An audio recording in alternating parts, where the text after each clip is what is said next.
Yun, isang mapagpalang araw po sa ating lahat. Nais ko muna pong pakakilala. Ako po si Dennis Bragais. Ako po ay naitampok sa ipabitag mo ni Sir Ben Tulfo noong November 7, 2023. Ako po ay inaakusahan o inireklamo ni Edmond Gulapa na ako daw po ay nang abuso at marami pa pong iba na sinasabi siya. Kaya ako po ginawa itong video na ito para mag-reaction po ako at ipaliwanag ko na rin yung totoong nangyari para naman po pero yung mapapanood nyo. At the same time, marami po ako ditong mga katibayan pwedeng ipakita na totoo yung sinasabi ko at hindi ko na ho kailangang umiyak-iyak pa para lang ako ipaniwalaan ninyo. Ang ginawa ko lang po ito, gagawin ko lang po ito. Actually, first time ko po itong gagawin. Hirap na hirap nga po akong humarap sa camera. Kasi hindi ko talaga kaya yung ganitong pagharap-harap sa camera na nagre-record. Gusto ko lang din po kasi marami pong nakapanood na, almost 60,000 views na yon at marami pong nagmumura sa akin, nakisyo galing aso raw ako, na abusado raw ako, durugo daw ako. May mga ganun po akong nababasa na hindi naman deserve ko na sabihan ng ganun. Kasi one side pa lang naman po yung narinig. Kaya eto, nandito yung video nung mismong episode na yon. Gusto ko pong mapanood nyo at the same time ay magpapaliwanag po ako para naman sa akin. Kung magtatanong po kayo kung bakit ngayon ko lang ginawa to, hindi agad nung time na yon, kung mapapansin nyo po doon sa video, nagtatanong ako na kung pwede pumunta ako doon para magkaharap talaga kami, actual na magpapaliwanagan kami tungkol dun sa issue na binabato niya sa akin. Kaso sabi ng babae ko po ni ma'am, hindi ko na matandaan ko ng pangalan, hindi na daw po ako aabot. Maririnig naman po yun dun sa full episode. Hindi na daw po ako aabot. Kaya po, sinubukan ko pong ipaliwanag through call nung tinawagan po nila. Kaso hindi ko ako nabigyan ng sapat na panahon para may paliwanag naman yung side ko. Kaya eto na lang po, gumawa ako ng sarili kong way.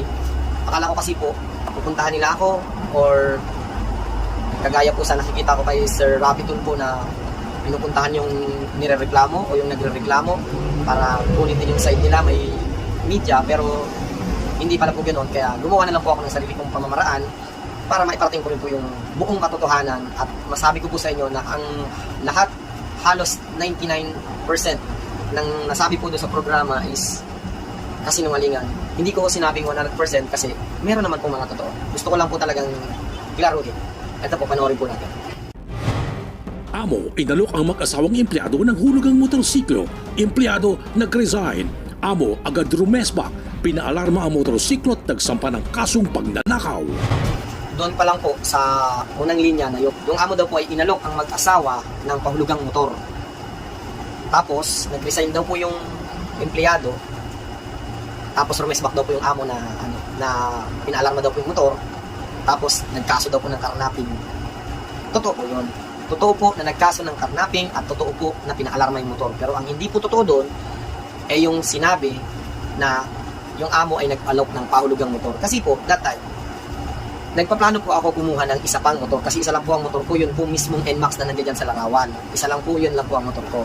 Ay dahil okay naman po kami ni Edmond Gulapa, matagal na rin po siya totally nagtatrabaho sa akin, siguro mga 1 year na mahigit. Hindi ko po talaga sigurado kung anong date siya nag-umpisa sa akin, pero mga 1 year na po nung time na yon. Tapos, ang sabi po niya sa akin, boss, pag kumuha ka ba ng bagong motor, pwede mo bang na lang to sa akin, hulugan na lang. Sabi ko, hindi ko sigurado mon, kasi kako ano ako si servicing, pero hindi ko po ako kumuha ng motor noon.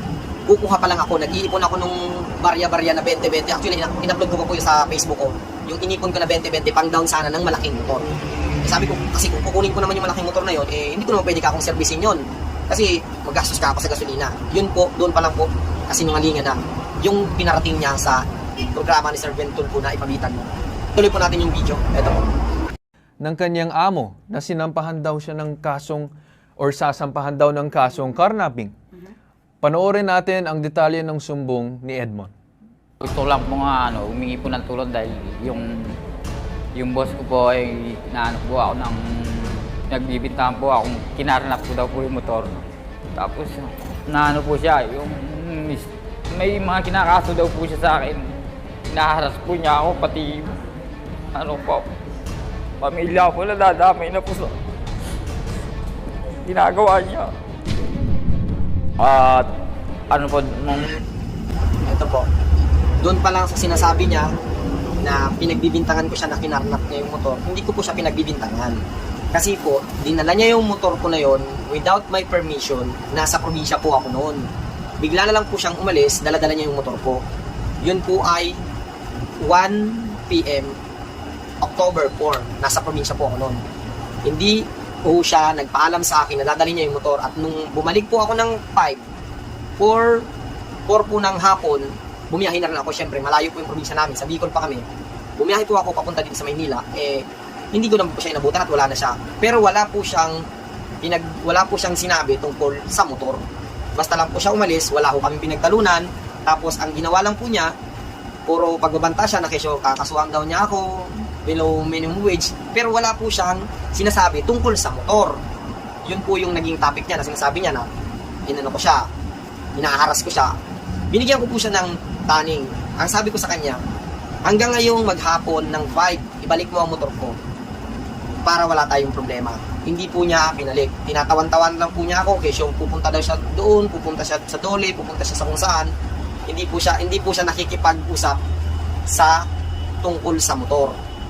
Tapos dumating po yung time ng maghapon ng 5 hanggang 5, hanggang 6 na po ng umaga, hindi pa rin po siya nakikipag-usap tungkol sa motor. Sabi ko, pag hindi mo binalik ngayon ang motor, kakasuhan kita. Pag hindi mo ako binalik ang motor, kakasuhan kita. Kaya doon lang po ako nag-start magpatulong. Pero hindi ako totally nagkaso. Nagtanong po ako kung paano, kung pwede ba ako magkaso. Kasi siyempre baka sabihin naman nila gumagawa ako ng istorya. Nagtanong muna ako siyempre sa mga pulis. Sabi ko, ganito po yung naging istorya. Sinabi ko lahat. Ang sabi nila, nakikipag-communicate pa ba sa'yo? Sabi ko, opo, nakikipag-communicate pa naman po sa akin. Ay, hindi anyan karnapping. Kasi anyan nakikipag-communicate pa sa'yo. Pinatuloy ko pa rin po siyang kausapin. Ang nangyari po, ang ginawa niya, blinak niya ako sa cellphone ng October 6. Ito po yun, ni-screenshot ko yung pagkakablock niya sa akin. Hindi nyo naman makikita siguro ng maayos, pero ito po yun. Yung blinak po niya ako, ibig sabihin po, doon pa lang, talagang may motibo na siya na kunin yung motor ko. Tuloy po natin. June 13, 2021, truck driver po ako ni Dennis Bragais. Sa junk shop po siya. Yung NMAX na yun naman ay inuhulugan ko na po sa kanya. May 9 na buwan na po nasa akin. Yun, isa pa po yun. Kung narinig nyo po, ang sabi niya, yung NMAX na yun ay hinulugan na niya sa akin nasa 9 na buwan na yun. Doon pa lang po, kasinungalingan na naman. Kasi po, nabili ko yung motor March 23. Kung antimano po, pag March 23, ay binigay ko na sa kanya yung motor na yun o pinahulugan ko na sa kanya, kagaya ng sinasabi niya. March, April, May, June, July, August, September, October, November. November pa lang po tayo ngayon, wala pa tayong November 23. Halos 8 months pa lang. Wala pa nga pong 8 months. Doon pa lang po, kasinungalingan na.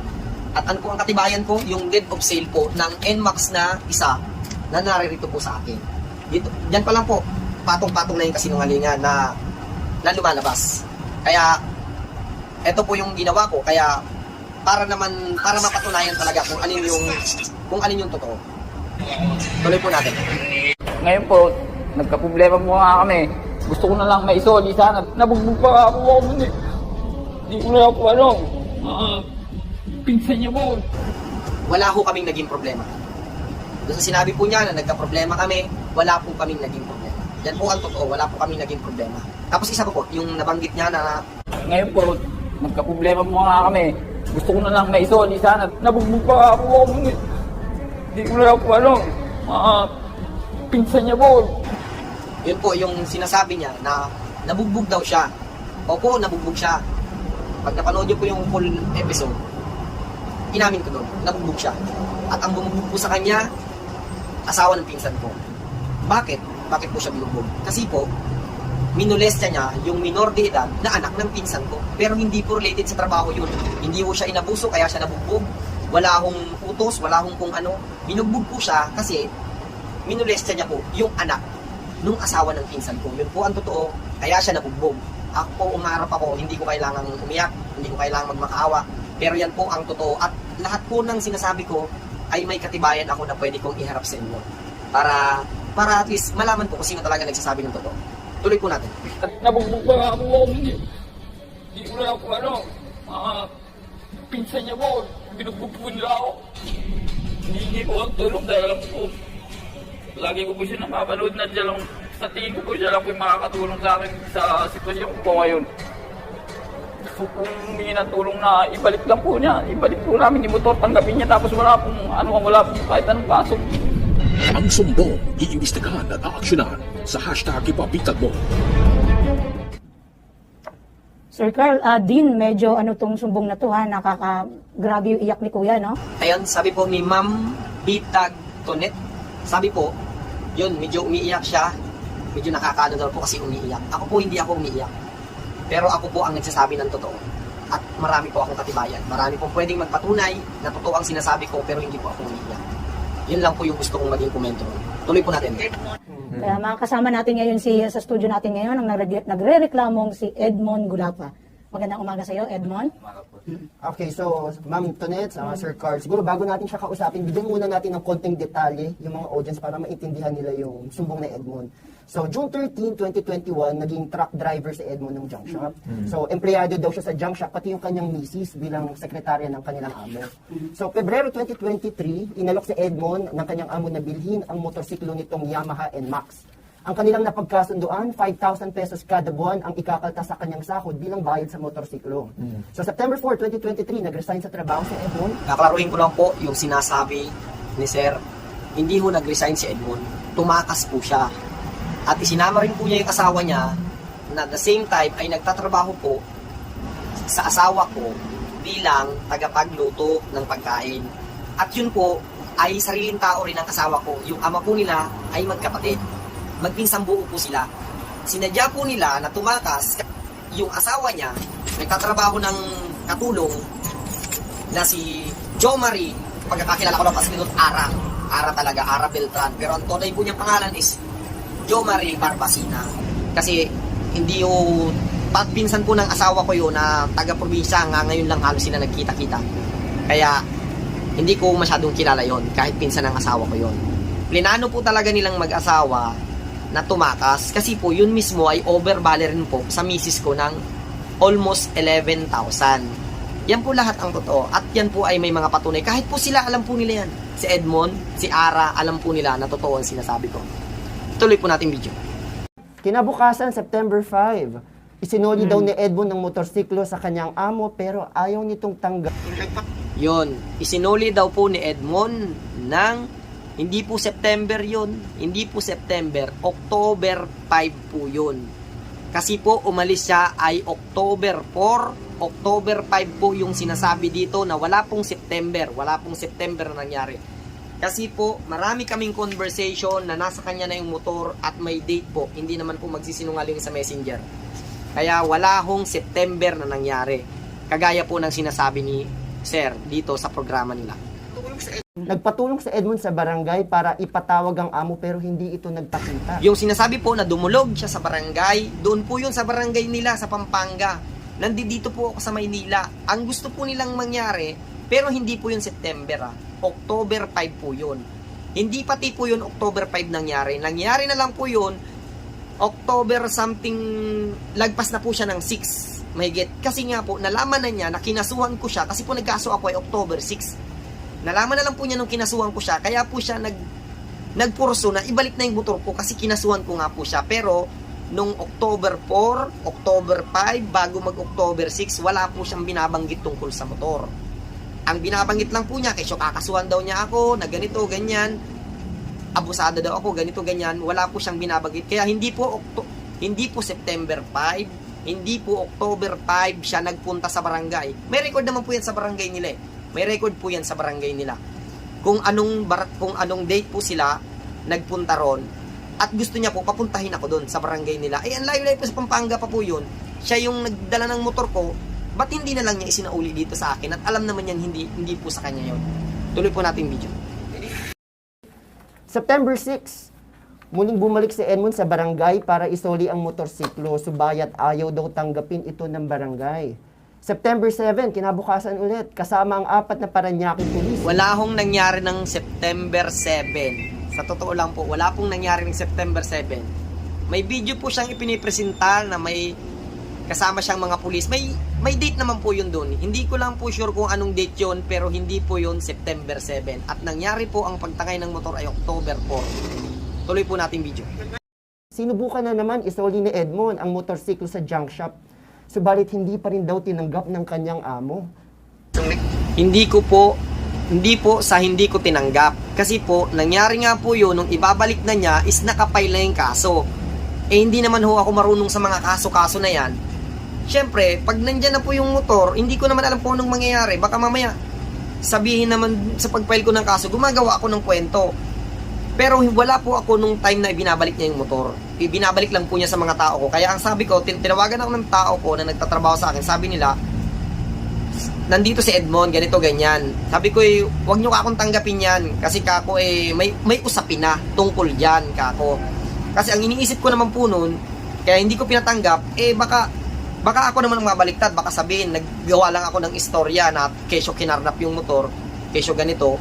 Pero hindi ko po talaga alam na may plano siyang kunin yung motor. Kasi binigyan ko nga po siya ng pagkakataon, kinuha niya po yung October 4, October 5, October 6 po ako nag-file ng kaso. Kasi blinak na po niya ako. Andito po, may screenshot ako. At nandito po yung file ng kaso. Wala pong nangyari ng September. Yan po ang totoo. Tuloy po natin video. Nung sumbong ni ano, so medyo Aba, tignan mo naman napakalupit naman ng among na to kasi nakita mo na nga na binalik na mismo yung motor na kanyang hinuhulugan at ayaw pang tanggapin. Ano itong reklamo mo na naka-alarma daw yung motorsiklo na sa HPG daw or sa police na kinarnap mo daw? Yun po yung pag-alarma. Lahat naman po yan, lahat naman po ng ginawa ko, ipinagtatanong ko muna po kasi hindi man nga po ako marunong. Kaya ako naman po pina-alarma yun para hindi po niya magamit-gamit. Kasi nga po, baka magamit sa kalukuhan, sa akin po nakapangalan yun. Sa akin po yung motor na yun. Kaya ko po pina-alarma yun. Nagtanong muna po ako kung anong kailangan gawin para hindi magamit yung motor. Kaya ko po pina-alarma yun. Hindi ho para saan. Katulad doon ng sinabi ko sa inyo, binigyan ko po siya ng pagkakataon. 4 October niya kinuha yon. October 5, maghapon, nag-uusap pa kami. Sabi ko, ibalik niya hanggang October 5, maghapon, kakasuhan ko siya. Hindi pa rin po niya binalik. October 6, ng mga bandang tanghali na, blinak na po niya ako. Doon na po ako nagkaso. At may record po ako. Yun po ang totoo. Tuloy po natin. Ano po yun, sir? Yun po yung sabi niya sa akin, tinatakot po nila ako na kasi kakasuhan ng estapa. Tapos kinarnap ko daw po. Pero kaya po hindi ko na po ginamit yung motor, tinabi ko na lang po muna. Yung sinasabi po niya, nakakasuhan ko siya ng estapa, magpakita po siya ng proof kung totoo. Yung sinasabi po niya na kinasuhan ko siya ng estapa. Kakasuhan ko siya ng estapa. Sa amin dahil may takot po ako, takot po yung pamilya ko para sa kaligtasan ko po, ma-checkpoint po ako, ganun. Bakit naman umabot sa ganun na punto na nagkaroon na ng bantaan? Bakit umabot sa ganun? Siguro po may mali ako dahil yung mga kasamahan ko rin po doon, marami po silang tao, nasa 30 yung nagtatrabaho doon. Yung mali ko po doon. Yung sa 30 po, na sinasabi niyang nagtatrabaho, isa pong kasinungalingan yan. Kahit mag-head to head po tayo ng bilang sa nagtatrabaho na empleyado sa akin, hindi po aabot ng 30. Isa na pong kasinungalingan na naman yun. Yun po, tuloy po natin. Parang hinikayat ko po sila na magreklamo dahil tag 200 lang po yung sahod nila. 12 hours po silang naka-duty. Yun, hinikayat daw po niya yung mga tao na magreklamo kasi 200 lang yung sahod. Ako po ay isang maliit na negosyante lang. Ang sahod po na sinasabi niyang 200, yun po ay monthly salary.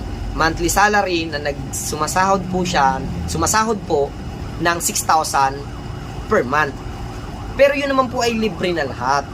Libre na bahay, libre na tulugan, libre merienda, libre kain, libre sabon, libre shampoo, libre toothpaste. Lahat po yan ay libre at mapapatunayan po ng mga tao ko yan. Ngayon po, may pagkakataon din naman po na tinatanong ko yung mga tao ko, anong gusto nyo ba? I-minimum ko na lang kayo. Susundin natin yung minimum wage. Pero kako, syempre, alam nyo naman kako ang minimum wage, hindi kako libre yan. Hindi ka ako libre sa mga pagkain yan. Wala ka akong libre na sabon yan. Walang libre tulugan. Walang libreng bahay. Kako. Yung iba naman po ay sabi nila, ayaw nila ng ganon. Mas okay na daw yung libre kain. At saka yun naman po yung sinasabi niya, yung 6,000 lang po yun. Eh meron naman pong sumasahod ng 7,000. Meron namang 8,500. May 8,000. Kasi nga po, depende po kung marunong na yung tao doon sa trabaho niya. Tuloy po natin. So yun nangyari, pinagkainitan ka. Opo, nagalit po siya sa akin. Tapos nagsabi na po ako na, boss, alis na lang po ako. Parang hindi ko na po gusto yung nangyayari. Diyan pa lang nung po kasi pag-alis mali na mo- naman. Kasi po, nung time po na hinikayat niya yung mga tao na yun, wala na po siya sa junk shop. Umalis na po siya. Hindi po siya nagsabi sa akin na alis pa lang siya. May conversation po kami sa GC. Na nung time po na sinasabi niya yun is wala na siya sa junk shop. Yan pa lang po, panibagong kasinungalingan na naman.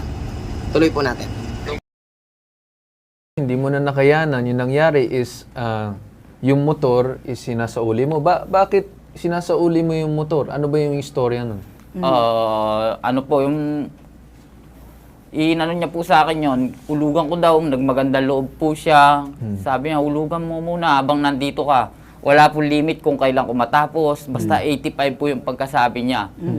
Tapos po nung pagkabigay po sa akin ng motor, nagbago na po siya.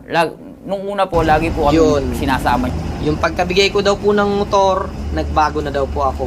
Hindi po ako nagbago. Wala pong nagbago. Maayos po kaming nagtatrabaho magkasama. Wala hong kaming naging problema. Ang naging problema po, nagamit niya yung motor, siya ang nagbago. Bakit ko po nasabi? Kasi nagamit niya yung motor sa pagkukuha po ng bisyo niya. Nagamit niya po yung motor, doon ko lang nga po nalaman na nagkamali pa ako na naipapagamit ko sa kanya yung motor kasi nagagamit pa niya sa pagkukuha niya ng bisyo niya. Yung bisyo po na hindi inom, hindi sigarilyo, kundi droga. At ito po, may mga screenshot po ako na pinagsasabihan ko siya. Sabi niya, hindi na daw siya, kumbaga parang pinagkukwentuhan daw siya ng mga kasamahan namin. Ang sabi ko sa kanya, eto po, napakalinaw po, may screenshot po ako, eto po, pinaprint ko na rin. Pinapangaralan ko po siya, ang sabi ko sa kanya, ang problema sa'yo, itigil mo yung bisyo mo. Ayan po, napakalinaw po. Ang sabi ko po sa kanya, ang problema sa'yo, itigil mo yung bisyo mo. Iayos mo yung sarili mo, ikaw ang sumisit, ikaw ang gumagawa ng problema mo, hindi ako. Nagtatampo ka, pag napapagalitan ka, kasalanan mo naman. Ano ba kasi ang nakukuha mo sa shabu? Ito po ang reply niya sa akin, sabi niya hindi naman daw po siya nagtatampo. Hindi po niya itinanggi yung shabu kasi yun po ay totoo niyang ginagawa. Tuloy po natin yung video. Nasama niya ako mag-ride sa Pampanga, sa Bulacan. Wala pong katotohanan na isinasama ko siya mag-ride sa Pampanga, sa Bulacan. Kasi po, yung time na naisama ko lang siya, na nagamit niya po yung mismong motor ko, is, yung po yung magsuswimming kami, nagpaplano kami na buong mga samahan, magsuswimming kami, isinama ko po siya doon, syempre, kasi, siya po yung nakakaalam doon sa Pampanga, siya po yung taga ron. Hindi yung kasinungalingan po yung sinasabi niya na ganun. Nagbago ako, nung una sinasama ko siya sa rides sa Pampanga, hindi po ganun, hindi ko po siya sinasama sa rides. Nagkataon lang po na siya yung may alam doon, siya nagpresenta na doon daw magandang swimingan, kaya kasama siya. Pero hindi ko po siya sinasama kasi nga po nagtatrabaho siya as driver. Ngayon po medyo nagbago na po siya nung makuha ko na yung motor. Araw pick up kami ng mga bakal, tapos kinaumagahan deliver. Pagka hindi po kami hindi po namin na-deliver yun sa oras na sinabi niya, ikuha po siya martilyo, pupukpok niya doon sa mga... Hindi po totoo na pinupukpok ko ng martilyo yung barracks nila. Kasi po, merong nakatalaga sa gabi na inuutusan ko para gisingin sila sa oras ng trabaho na i-deliver yung bakal. Yan po, kita nyo na po ang puro kasinungalingan. At yan po mga sinasabi ko ay kaya ko pong patunayan. Meron makakapagsabi na meron akong nakatalaga na nagtatrabaho, gisingin mo sila ng ganitong oras. Kaya wala hong ganon. Wala ho yung sinasabi niya na yan. Bakal na higa ay mga... Pero ikaw ba mismo, sinaktan ka ba ng amo mo? Or Hindi po, may yung mga pananakit? Wala. pinsan niya po, sir. Nagkaroon po kami Tama ng po konting siya. problema. Hindi ko naman siya sinaktan. Wala kaming problema. Totally talaga po wala kaming problema. Pero yung sinasabi po niya na nagkaroon sila ng konting problema ng mga pinsan ko, hindi man pati po totally mga pinsan ko, iisa lang po yun. Iisa lang po yun. Tapos yung manliligaw lang po nung anak noon, ang bumugbog sa kanya. Hindi niya po binanggit kung ano yung naging problema. Dapat po, tinanong nyo o sinabi niya kung ano yung naging problema. Yun na nga po yun, yung minulestya niya yung anak nung asawa ng pinsan ko. Kaya po siya binugbog. Yun po ang totoo. Yung mga pinsan niya po, binugbog po ako. Sir Carl, matanong ko lang, no? Sino tong amo mo at paano, ano ba yung motor na yon? Second hand ba siya? Kanino ba yung motor na yon? Sa kanya po mismo, nabili niya po yun sa isang pulis. Sino po ito? Sino yung pinag-uusapan natin? Kuya? Dennis Bragais po. Ay, ma'am. Yan yung amo mo. Opo, Dennis Bragais. Mhm. Taga Bicol po sila. Kanya yung motor at Opo. tapos pinasalo niya sa'yo. Opo. Ay, hindi po. Hindi. Nabili niya po yun ng second hand, tapos ngayon bumili siya ng bagong NMAX, tapos yun ang para maano po ako sa trabaho, pahulugan niya sa akin para hindi So po ako yung umalis. NMAX na binigay sa'yo, brand new ba o second hand Second yung hand na po. binigay sa'yo? Second hand na po. So bumili siya ng bagong NMAX, tapos yung luma niya, binigay sa'yo yung Opo. second hand. Yun yung Opo. pinahulog sa'yo. Opo. Pero matanong ko, sino ang unang nag-alok? Ikaw ba yung nag-request na, boss, baka pwede namang, since may bago kang motor, sa akin na lang yan, uhulugan ko. Or siya ang mismo yung nag-offer, no? At bakit siya nag-offer sa'yo ng motor? Ganito, February ay mga January nagpapaalam na po ako sa kanya. Dahil mabait naman po siya, nagbigay po ako ng isang buwan na sabi ko, sir, isang buwan na lang po, papaalam na sana ako, lilipat na ako ng magte-test na ako. Hindi Tapos po po totoo yung na parang- nagpaalam siya ng January or February. Kasi po that time, January or February ay almost 30,000 something or 40,000 pa ang bali niya sa akin. Kaya hindi niya po yun mababayaran sa loob ng isang buwan. Yun po ay CA niya na kung saan-saan niya ginamit na mga pinagamitan niya, kung saan-saan. Kaya hindi ho totoo yun. Inanon po niya ako na gusto mo, hulugan mo itong motor ko dahil pinapairam niya po sa akin yung ganda pong gamitin na Katulad ho ng sinabi ko kanina, So dahil hindi ho ako ang unang nag-open na hulugan niya yung motor. Siya po ang nagsabi noon kasi po, yun nga po mga 20 pesos na coins, nag-iipon po ako sa stainless. Sabi niya, para saan yan, boss? Sabi ko, nagpaplano akong maglabas ng big bike, pang down. Paano yan, boss? Baka naman pwede. Pagka ulugan ko yung motor ko sa iyo, magkano ba? Ang ganda ng motor mo. Sabi ko, hindi pwede. Kasi kung maglalabas talaga ako ng big bike, kung makakapaglabas ako, ano man ang gagamitin ko? Tapos nung time po na nabuo ko yung pang down sa big bike, kahuhulog ng 20 pesos na coins. Alam po niya lahat yan. Pag nahihiram po niya yung motor na NMAX na yan pong NMAX na yan, hindi na niya ibinabalik sa akin yung susi. Sabi ko, mabait naman siya. Yung asawa naman niya, nagtatrabaho din sa akin. Kasi wala po kami naging problema talaga. Wala po kami naging problema. Totoo lang. Yung asawa niya, nagtatrabaho sa akin, nagluluto. Minsan nag-aalaga ng anak ko.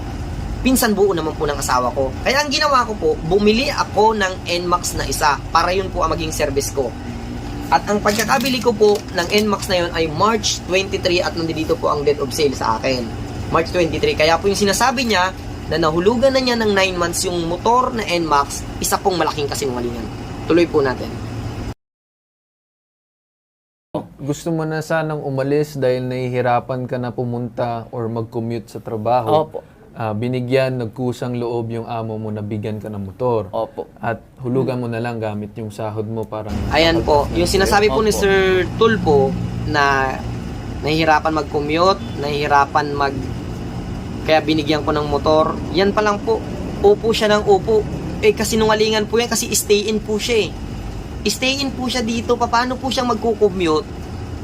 Stay in po siya, may barracks po sila. Yan po kasinungalingan na naman. Tuloy po natin. Okay.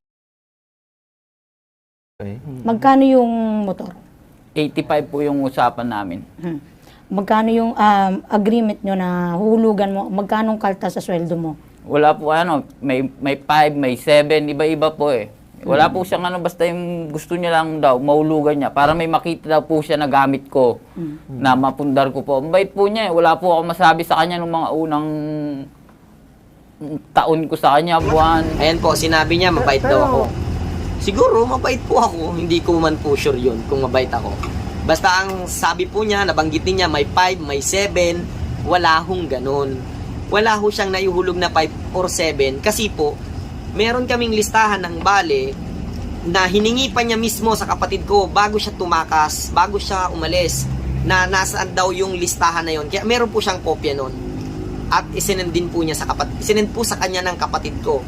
Kaya hindi po yun magiging kasinungalingan na sasabihin na ngayon na lang ginawa yung listahan na yun kasi po yun ay isinend sa kanya nung umalis siya, may date po yun. Tuloy po natin. Matanong ko ha, since hinuhulugan mo sa kanya yung motor, so ikaw ba parang may payslip ba kayo na doon dinededuct, naka-indicate na monthly, di ba, 5,000, so 2,500 kinsenas katapusan? Yun po ang Wala isang po. pagkakamali. Wala po. Walang payslip kasi nga po, small businessman lang po ako. Junk shop lang po ang negosyo ko. Napakaliit ko pong negosyante para mag-provide pa ako ng payslip at nagkakaintindihan naman po kami. At katulad po ng sinasabi ko, wala kaming problema that time. Kahit nung umalis siya, wala kaming pinagtalunan, wala kaming problema. At kung ano man po ang dahilan ng pag-alis niya, malalaman niyo po sa huli. Tutuloy po natin yung video. So wala kang kahit anong katibayan na magpapatunay na talagang meron kayong Nahulugan transaction sa mo. isa't isa? Yung mga usapan lang po namin, screenshot, yun lang po. Nagtiwala po ako sa kanya dahil ang bait na po. Siya lang po may listahan na siya lang po may listahan ng usapan namin, yung magkano nahulog ko. So sa makatuwid, verbal lang talaga lahat? Opo. Pero matanong ko, yung mga kasamahan mo ba, kung sakali syempre lumapit ka sa amin, willing ba sila na mag-testify or sumaksi? Syempre, sa inyong dalawa lang yan eh. Baka sabihin kasi ng amo mo, di ba, na pwede niyang itanggi yung reklamo mo sa amin. Kasi wala nga silang naging Mawalan kasulatan. galang na po Kailangan natin. sa mga hosts ng ipabitag mo. Ako po ay hindi ganong tao na itatanggi ko yung nasabi ko o yung napag-usapan namin kasi nga po kami ay Edmund. Wala ko kaming problema at sariling tao nga po yung asawa niya ng asawa ko. Kaya yun nga lang ho, ang pagkakamali ko wala akong payslip na nai-issue kasi nga po napakaliit ko lang pong negosyante. Kumbaga maliit lang po. Nag-uurumpisa pa lang din po kasi ako ng negosyo. Kaya wala ho akong payslip na ibibigay kasi wala nga akong gano'n. Ulting nga ako computer, wala ako kaming computer sa negosyong pinapatakbo namin eh. Ng ganun. Pero, yun lang ko, yung mga mo ba, for sure yung misis mo, di ba? Magte-testify yan. Pero yung mga kasamahan mo ba, mapapatunayan ba nila na talaga nagkaroon kayo ng transaction ng amo mo? Na po yan, yung sa video po, pagdating ko po doon, may kasama po ang pulis, sinosoli na po namin. Yung isa pong kasama namin nakausap ko doon, parang itinatanggin na po nila. Pero umamin po siya doon mismo sa video na, alam ko, pinapahulugan mo yan. Pinapahulugan ni Kuya sa'yo yan. May po ako na pero hindi ko po sila makukuha na dahil kamag-anak Yan, po, mga isa pa po yan. pamangkin. Yung nasa video po na yon, kasi napanood ko po yung video na yon, hindi ko po yun kamag-anak. Hindi ko po yun kaano-ano. Yung sinasabi niya po na video na yun, na pumunta daw siya ng September 4. Yun po ay hindi September 4. Hindi ko lang po matandaan pero around October na po yun. October 10, 11, something. Parang gano'n na po. Kasi kaya nga po siya nagpipilit ng ibalik na yung motor. Kasi nga po, nalaman na niya na kinasuhan ko siya ng karnaping. Yun po yung totoo. Ganun po sila. May ibinigay nga siya sa atin na video na yung video na sinusoli niya yung motor na ayaw. Ayaw tanggapin. Pagdating naman dun sa amo mo, sabi mo na napakabait nung una, tapos binigyan ka ng motor. Kailan umabot sa punto na medyo nagkalabuan na kayong dalawa? Nagreklamo po ako na, sir, parang na po, araw-gabi na po yung trabaho. Ako lang po driver, 3 yung truck na, araw-gabi Yan na pong po. sinasabi niya na nagreklamo siya, hindi po siya nagreklamo sa akin. Wala po siyang may papakitang katibayan na nagreklamo siya sa akin. Siyempre, baka sabihin na lang po niya, sinabi niya sa akin ng personal. Pero totoo po, hindi siya nagreklamo sa akin. Ang sinasabi naman po niya na araw-gabi ang trabaho, hindi rin po totoo yan. Araw o gabi. Kasi una pa lang po, bago siya pumasok as driver, sinabi ko na po sa kanya na walang oras ang trabaho. Kung kailan tayo kailangan, doon tayo magtatrabaho. Kaya kako, pag wala kang trabaho, di magpahinga ka lang. Basta kako, full-time driver ka lang. Hindi ka kako kailangan mag-ano dyan, basta dyan ka lang kako. Tapos, wala po siyang sinabi sa akin na gusto niya magpahinga. At ito po, itutuloy ko na rin. Kaya ho siya, umalis, Kasi nga po, nung time na may nangyari na minolestya niya yung anak ng pinsan ko, anak ng asawa ng pinsan ko, pinagkasundo ko po sila noon. Kaya nga lang po, syempre, hindi maiiwasan na minsan na pagkukwentuhan siya. Nagreklamo siya sa akin, sabi niya, boss, ito po ang sabi niya sa akin, nasa screenshot din, ang sabi niya sa akin, kaya, boss, umalis muna ako dyan, lumipat muna ako dito sa shop na isa, lumipat muna ako dito sa inyo, kasi nga, wala daw sa kanyang kumakausap doon. Ang sabi ko po sa kanya, hindi mo sila masisisi sa part na yan, sabi ko nga sa'yo, kasalanan mo yan, at kailangan mong pagtrabahunan yan para bumalik ang dating samahan nyo, ganun lang yun. Yun po ang totoo, kaya po siya ilang na sa mga kasamahan niya dito sa shop, kasi nga po, parang feeling niya, pinagkukwentuhan na siya ay nagdodroga, at totoo naman pong nagdodroga, at marami pong magpapatunay sa kanya, at ako na nga po mismo, pinapayuhan ko siya, na itigil niya yung pagdodroga niya, kasi wala po siyang mapapala doon. Kung tutusin po, hindi ko talaga tinotolerate yung may nagdodroga dito. Dati nga po, kahit may bali pa, nung nalaman ko, hindi ko pa nga napapatunayan, may nagsumbong lang sa akin, nagdodroga, kahit may bali pa, pinaalis ko. Totoo po yan. Kasi nga, nagdodroga. Siya kasi po, pinagbigyan ko lang siya, kasi nangako siya sa akin na hindi na niya uulitin, at saka po yung asawa niya, nakiusap din sa akin, kasi po yung asawa niya, ay pinsan niya ng asawa ko, na pagbigyan ko raw. Bigyan ko raw ng pagkakataon, kinausap ako, kaya pinagbigyan ko siya. Pero kung hindi ko ganun, paalisin ko na rin yan. Kasi nga ho, wala naman, hindi ko talaga po ano yung droga na merong ganyan dito sa amin, sa mga kasamahan namin dito. Tuloy po natin video. Nag-ano po siya sa GC namin na, bakit? Ano ka lang nasa truck ka lang naman pagdating mo sa deliver, tulog ka. Pagka ano mo, tulog ka ulit. Basta pagdating mo pag nandun ka na sa lokasyon, tulog ka lang, wala ka nang gagawin. Ba't ba, ano pa ba yung pinagkakabala mo, yung cellphone mo? Sabi niya, ginaganon po ako. Para gusto niya pong hawakan lahat ng oras ko. Tapos yung pahinga ko, gusto niya ipahinga ko lang. Hindi naman po tama yun para sa isip ko lang po, parang ganun po. So, ang rason ng pagre-resign mo, nahihirapan ka na sa Opo, trabaho lalo niya mo. po ako pinahirapan. Mula nung nag-away kami ng gano'n sa GC, nagsalita na po siya ng hindi maganda. GC sa group chat. Hindi Opo, totoo yun. chat po namin. O, nagsalita po ako nung time na yon. Kasi po, may oras yon na nagsabi po ako ng gano'n na, pero hindi po yung tungkol sa pag-resign niya. Pinagdudugtong-dugtong lang po niya, ginagawa lang niya ng kwento eh. O, nagsalita po ako ng gano'n kasi may time na may pinapagawa ako. Nag-drive siya isang beses, tapos nagpahinga, tapos meron pa akong pinapadrive. Doon ko po nasabi yun. Pero hindi ko dito sa ginagawa niyang kwento. Kahit mabasa po yung buong GC na yun. Yun po ang totoo. Tuloy po natin. Tanong ko, ito, nung nag-resign ka, syempre may arrangement kayo sa motor, buwan ba? No? So ano na nangyari nun? Ikaw ba, sinauli mo na lang or patuloy mo pa rin ginamit? Tapos paano yung hulog? Hindi po, yung kailan pa lang, mga isang buwan pa lang po yung nakakalipas mula nung ano. Hindi ko na po siya ginamit mula nung, pumunta po ako ng barangay tsaka sa pulis, doon ko lang po siya ginamit. Itinabi ko na po. Hindi, ang tanong ni Dean is, paano yung arrangement nyo? Doon sa bayaran nyo ng motor kasi nga, nag-resign Oo, ka. wala ka na. Wala ka na. So, ano yung naging arrangement mo? Nakipag-usap ka ba? Na, sir, kahit wala na ako sa company, patuloy ko pa rin pong babayaran yung motor. Kaya ganito po, naisip ko na lang po, isoli na lang po. Kahit wala na po ako makuha, pero malaki Yun, naisip na lang daw po niya na isauli na lang. Kahit wala na daw po siyang makuha.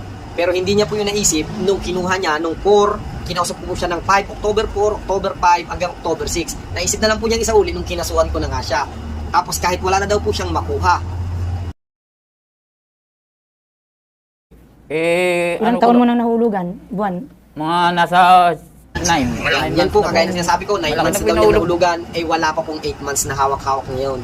Yan pala, puro kasinungalingan po sinasabi niya.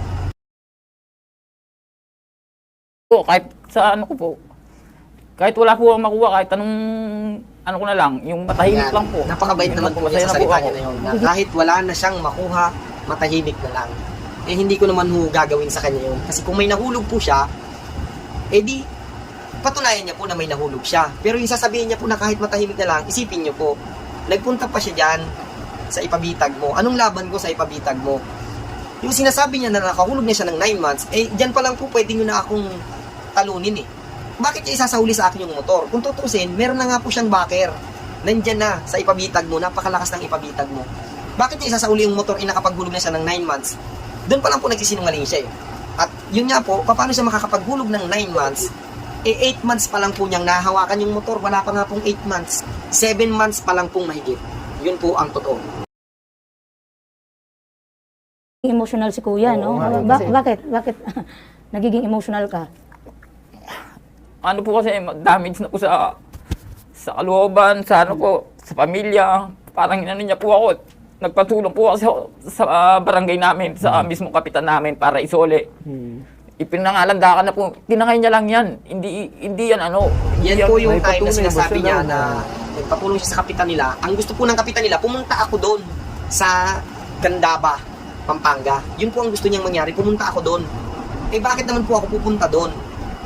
Eh di ba siya ang nagkuha ng motor, dapat ibalik niya rito sa akin yung motor. Saka nangyari nga po yun is pass na yung 4, 5, 6 palugit na binigay ko. Kaya lang ho siya nagpunta doon kasi nga ho, nalaman niya na kinasuhan ko na siya. Siguro may mga kasamaan dito na nasasabihan siya na nagkaso si kuya, ganito, ganyan. Doon lang po nangyari yan. Yun po ang totoo. Kaya naman po, ang gusto nangyari ng kapitan, puntahan ko raw po doon. Eh, ba't ko naman ho pupuntahan doon? Napakalayo ng Pangasinan dito Pampanga dito sa akin. Ikaw ay tinakas mo yung motor or kung ano Yun nga. man. May mga patunay ba siya sa tingin mo? Siguro ganito po kasi nung bago ako umalis. Bago po ako umalis sa kanila, sabi ko, sir, nahuli po ako. Ay boss, nahuli po ako sa traffic enforcer ng Pasig, tutubusin ko lang kasi 5 araw na yon. Eh meron po siyang sekretaryan taga-tubos niya, tagalakad niya, taga-kukuha niya ng pera, mga ganun. Sabi niya, ba't umalis ka sa bodega? Eh, pwede mo naman ipakuha kay parang JR, yan, siya na lang patubusin mo. Sabi ko, boss, hindi pwede dahil nakasagutan ko yung enforcer. Dapat akong kumuha, tapos di ako pumirma ako. Ako po talaga dapat ang magano. Sabi niya, ikaw, ilang beses nang ginagawa mo yung sa mga walang kwentang dahilan mo. So yun, yung sinasabi niya po na nangyari is yun. yung Totoo naman po amo mo. nangyari yun. Kaya po sinabi na gano'n, na ginagawa mo na lang sa walang kwentang dahilan mo. Kasi po ang ginagawa niya, natitikitan po yung truck. Hindi ho, ang usapan po namin, pag natikitan yung truck, ibibigay ang ticket, tutubusin ko. May taga-tubos. Yung bilas ko, siya po ang nagtutubos. Ngayon, ang ginagawa po niya, kinukuha lang niya yung pera. Sabi niya, siya na daw ang magtutubos. Hindi naman po niya tinutubos. Kaya ho, pangalawang beses nangyari yun, kaya nagkasagutan kami tungkol doon. Sabi ko, bakit ikaw ang kailangan kumuha niyan? Ba't ikaw ang kailangan magtubos niyan? Eh may taga-tubos tayo niyan. Totoo pong nangyari yun. Pero yun po talaga ang totoong nangyari. Hindi po niya tinutubos yung ticket ng truck. Kaya ako po siya napagalitan that time. Is, ano ba, parang lagi siyang gusto niya kontrolado yung tao niya. Opo, ganun po yung... Okay. Ganito na lang siguro, mas maganda na makausap natin yung inireklamo na si Dennis Bragais Ito yung amo mo. Yung amo Oo, ni nasa linya Edmond. natin ngayon, ano? para magkaroon din tayo ng balancing usapan na meron tayong side mo at yung Yeah. side din niya. Para alam Yan na po natin, yung no? start na tinawagan na ako ng programa. At kung mapapansin niyo po, kung papanurin niyo yung full video, gustong-gusto kong pumunta doon sa kanilang himpilan. Ang kaso nga lang po ay di na ako pinayagan kasi baka daw po hindi ako mabot. Gusto ko sana po talaga yung makaharap ko siya na kaming dalawa mag-usap para magkapaliwanagan at magkaintindihan kaming dalawa. Tapos, ang nangyari yung sa bandang dulo na lang ng video, panoorin nyo na lang po yung full episode doon. Kasi, sinusubukan ko pong magpaliwanag doon, kasi dahil nga cellphone lang, hindi ko na naipaliwanag ng maayos. Kaya ko ginawa itong video na to. At lahat po ng sinasabi ko ay may patunay po lahat yan. Yung pong sinasabi niya na September 4, September 5, wala pong September 4 at wala pong September 5. Dahil may mga screenshot po lahat at maraming magpapatunay. Sa programa naman po, maraming salamat din po na naitampok nyo siya dyan. At least, magkakaroon ng linaw itong usapin na ito. Ako po ay simpleng tao lang na hindi ako naghahanap ng kung ano. Bagkus binigyan ko pa nga po siya ng pagkakataon. Binigyan ko siya ng pagkakataon na ibalik niya yung motor kasi wala pa po talaga siyang nahuhulog. Yung tungkol naman po sa katibayan ng wala pang nahuhulog, may katibayan po ako at alam niya rin po yun. Alam rin po ng asawa niya.